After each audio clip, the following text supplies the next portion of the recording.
After the fight, Conor said, quote, "At the end of the day, I landed the final blow of the night right on his brother's eye socket." Conor went on to say, "This war is not over. They're running away. I'm here for the fight and here for the rematch." And he was asked how much it'll take to get back in the octagon, and Conor said, quote, "I just want my worth. The fight game is full of sharks. But I'm the bleeping whale." He's the bleeping whale. Skip, what is your reaction to all of this? I loved it all. I still love Conor McGregor. I loved all the excuses he made for the Khabib fight because they were all highly entertaining, because he remains the most entertaining interview in all of sports, and nobody's even close to me, right? Am I right? Does he not make you chuckle? Unbelievable. Yeah, everything he says just makes me LOL. But I still fear for him that if he gets this rematch he is campaigning for, that the result will not just be the same, it might be even worse the second time. Because I still believe that Khabib is highly capable of standing in the middle of the octagon and trading punches blow for blow with him, and maybe even winning the stand-up fight. And we know he is highly capable of taking Conor right to the ground and locking him up in a head, like a death grip headlock, and all but squeezing his little head off his body, because it looked like that was about to happen when that fight got stopped. Because we know Khabib is a little bear of a man with a killer will to match. And we know that Conor insulted his wife and his religion, and he was out for literal blood, if not death, in that fight. And I just have a queasy feeling for Conor's case that the result would be just the same. But did I love all of his description of this as Jenny was reading? Yes, I did. Because then the other quote, I just got to read this because he actually misidentified. He said it was Khabib's brother, but it's his cousin actually. But they were into it before the fight. So anyway, he says that because Conor's contention is because he won the post-fight fight, he won the fight.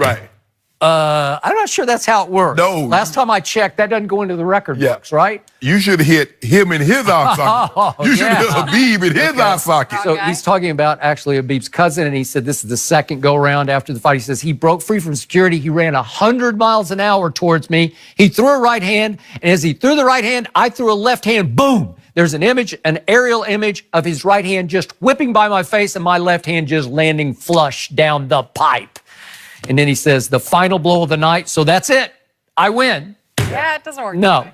Then excuses he made. He said that 2.5 weeks before the fight, in a sparring match, that his sparring partner went for a takedown and somehow his toes got in the wrong spot and broke a couple of them, so he had a broken foot, he said. Doctor had to come reset him. Had to come reset him in the middle of the ring. So that... They swelled up like a balloon. And that kept him from being able to train hard enough. And he said that he did he had lapses in commitment in his training, meaning he didn't train very hard. Because what did we say after you win? You make $100 million in the Floyd fight. Probably not going to be that motivated to get ready for this fight. And so he said he had a hard time dropping weight. And then he said he couldn't sleep for 48 hours. God knows what he was putting in his body at that point. And so he said, I was not ready. And he said, I also focused on defense instead of attack mode going into the Khabib fight. So he said, give me a second chance. And we saw what happened against Nate Diaz. So I do give him that one, the second go around. But I'm not going to give him this one. So I would fear for Conor's legacy and the rest of his career. If he goes into the ring with this guy again and he loses badly again, could that be the effective end of Conor McGregor as we knew and loved him? Skip, I agree with you, because all I hear was a lot of excuse making of why he didn't win the fight. Skip, it's almost like you play the Patriots in the Super Bowl. Well, we lost to Tom Brady, but I tripped his wife running on the field for the celebration. What the hell that got to do with anything? You were supposed to trip Tom Brady and win the game. And he's talking about he hit the dude's cousin, we thought it was his brother, after the fight. A fight in which he lost. Skip, Conor McGregor runs the risk of being Ronda Rousey. You're right. No, that's a good analogy. Because same path right now. Basically, he stand up, she was taken to the mat. And once she couldn't get Holly Holmes down, Holly Holmes kicked her, it was over. She couldn't get Amanda Nunes, because you remember in New York, Amanda Nunes, She says, I'm our going to run show? through. She says, I'm going to run through it. And I remember going to break, and you and I looked at each other. I'm like, she going to kill Ronda. Really? You knew. Yes. Wow. Yeah. And it was punishment. And so Conor, if Conor can't stand up, he's a striker. Yeah. The moment someone takes him to the mat, it's finito. Nate Diaz first bout. And this kid, Yeah. this is what makes Johnny Jones so impressive. Yeah, it does. You want to stand and strike? Let's do it. Whatever. You want to wrestle? Let's do it. You want to take it to the mat? Let's do it. You're right. There's never been anything like that. Like that. Yeah. And so he has to be careful because you lose another. Because remember, Ronda lost to Holly. She fought Amanda, lost again, and now she's in the WWE. Now she's taking a break, maybe starting a family. So he has to be careful. Yeah. See, Dana White, I'm not so sure he's concerned about the rematch as he is the payday. He's like, if I'm going to take an ass whipping, I'm going to get as much money as I possibly can. Because when he signed, I think he signed like a 5-fight deal. But when you sign deals in this organization, you don't fight stiffs. You fight the best of the best. Dana White putting you, if you're number one, you fight number two if he's available. That's true. That's the great thing about this sport. You're not going to say, well, you know what? I'm going to fight number 15. I'm going to fight number 20. Yep. Hey, go find me the toughest guy in the bar. Bring him in. No. That's why it's so hard to stay at top. Because you fighting top 5, top 10 fighters all the time. So if Conor thought he was going to sign this deal and fight some patsies, no, that's not going to happen. Dana said, nah, get back in here. But see, like I said before, I think he's more interested in the payday than maybe this rematch because I don't believe he can beat Khabib. Because, Habib. It's hard. I mean, a lot of people get it wrong. So here's the thing, Skip. You keep insulting the man's wife. You keep insulting his family and his religion. And the man is prideful. The man will hurt you. He will hurt you. People, And people die I for don't blame him at all because these were potent, deep, powerful insults. Oh, yeah. Look, I understand. He actually did it to Floyd on their tour. Yes. He got racial, and you racist. and I was like, okay, now we understand selling a fight. Yeah. But you can go over the line. You got to leave people. People die every day. People fight you for their religion and what they believe in. You leave that alone. If you want to insult the man, you want to talk about he got, cauliflower ears, or you want to say he's not a very good fighter, have at it. But when you start talking about his religion, his wife, and maybe that was Conor's trying to get him out of his game. But some guys, when you do things like that, you make them even focus even more. Yeah.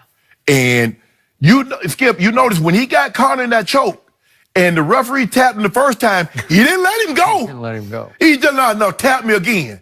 As a matter of fact, blow in my ear while you at it, and then I'll let him go. And Conor was sitting up in the corner like this here.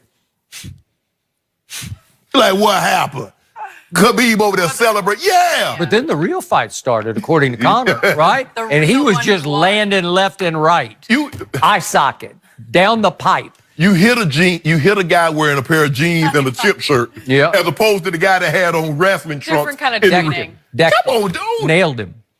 Yeah. And he bragging. First of all, I'm like, when I heard that, he did a podcast. Okay, he did a podcast. I'm thinking it's some MMA. Tony Robbins? What the hell he doing with Tony Robbins?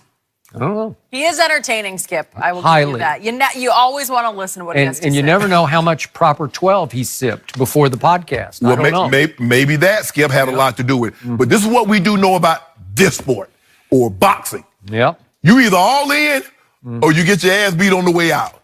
Skip, there's no option about this, because in basketball, if I'm LeBron go get me 50 or Steph get me 50, if I'm the sixth guy, I'm cool. We never know I didn't dedicate. Yep. But when you in the individual, when you in a fight game, you can't have that one. Because that's Mike Tyson what happened when you have it. Buster Douglas happened. No. Okay, Conor, you can't have that, bro. Okay, so speaking of happy, now we're back to the age-old cliche, money can't buy happiness. If Conor, let's say he gets the second fight and loses badly to Khabib and he goes the Ronda Rousey route into WWE, will that make him happy? Because he had his $100 million fight, right, and he lost it to Floyd, even though I thought for a moment he had Floyd in trouble, he still lost. Right. It still got stopped. Right. And even though everybody gave him high marks for hanging in, boxing with Floyd, he still lost the fight, right? Right. So what's his legacy going to be? That he won the second fight with Nate Diaz? That's it. I mean, he had some other big wins. And he's probably going to make more money than any MMA fighter in the history of the game. Yeah. But that's what you have to like, when you see players that are great and all of a sudden they make tons of money like Floyd. Yeah. For Floyd to train the way he trained, even after making the big payday after big payday and still do it. When you watch Peyton Manning or Tom Brady, all these great at LeBron James, and they still put the time, effort in it, they have everything, and they still go do it again. It takes a special type of person, Skip, to be able to do that, because that's not easy. When you wake up and you look around, you're like, go train for what? I know it's a lot of money, but being all in like that all the time? And you get no off in this sport. Oh. You get no off in this sport, Skip, because you hurt. Because they can kick you, they can punch you, they can elbow you. It's still so much easier for Floyd, even at age 42. He is so gifted. He is so defensive. He's the greatest defensive fighter ever. It's not even close to me. Okay. That he doesn't have to train that hard to get ready. He could step in with most of the fighters today and be okay with them. But the thing is, he could survive because you can't hurt him. All Floyd got to worry about his hands. Yeah.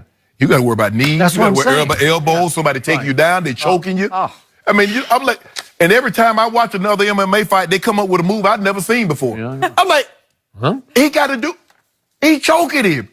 I'm like, different. You never know. You never know. Skip, I'm not so sure you believe number 2 has been all in lately for the Raptors, but did they prove that they actually don't really need him? Chris Broussard, he's going to help us answer that question.